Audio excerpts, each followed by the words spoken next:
Hi, my name is Paul Sandhu, and I will be doing my personal narrative speech on a conversation with an important person in history. So, I will give you a little bit of background about myself before I proceed on telling you the person I chose because it will make a little more sense.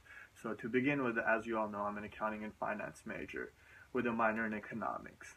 What I feel about accounting and finance is I think they're very procedural and empirical type of studies where it's either a yes or a no. But with economics, there's a lot of theory involved, and I'm a huge appreciator for that. I love theory. I think most of the times in real life situations, you're never given the information or the data. You basically have to go by your gut feeling, and which I sometimes actually call theory. So I really like to read a lot of economics, and economics also goes hand in hand with philosophy because economics and philosophy can overlap each other sometimes because they're both theoretical kind of subjects, even though the new modern economics involves mostly numbers. I'm talking specifically about Austrian School of Economics, which is what I really prefer to study myself and which is what my beliefs hold. So the person that I chose is Ludwig Mises. He is acknowledged to be the father of Austrian School of Economics, and he was a great man. He was a great thinker. I think there's very few people in this world that were capable of thinking at his level of thoughts, at his level of analysis, the way he was able to break down humans and their actions. I'll get into that a little bit later. Mises was actually a European native, and he moved to the United States in the 1940s with his wife. He moved to New York because he used to live in Switzerland, and he was under the fear that the Nazis might take over. So under that fear, he moved to New York, started teaching at NYU, and started publishing his works on the side.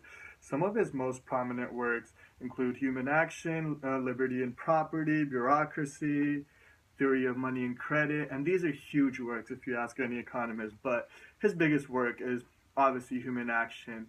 And Human Action is basically, it builds a case for laissez-faire economics by using praxeology. And laissez-faire economics is basically economics where two private individuals can make a transaction without any government interference, given government regulation, government tariffs. And praxeology is the study of human action based on the notion that every human engages in a purposeful behavior rather than a reflexive behavior. That is that is what the whole book is basically based on, and this is one of the most important works that I would like to talk about because I'm a huge fan of this work. And he basically goes into praxeology because it is a deductive study of human action. It basically builds it up from the thought that every human makes behavior that is purposeful to them and not reflexive. They do things for their own purpose. And furthermore, it is a very complicated book. I've read it maybe 3, 4 times, and it is really hard to understand. So I would really like to meet Ludwig Mises to further try to understand this book because I think if anybody in the world is able to understand human action, you basically understand why people act and how people act. And if you're able to predict why and how people act, it creates a great market and great opportunity for you to be a better decision maker and have things go your way, and for the better of society. And that would be it. Thank you for listening to me.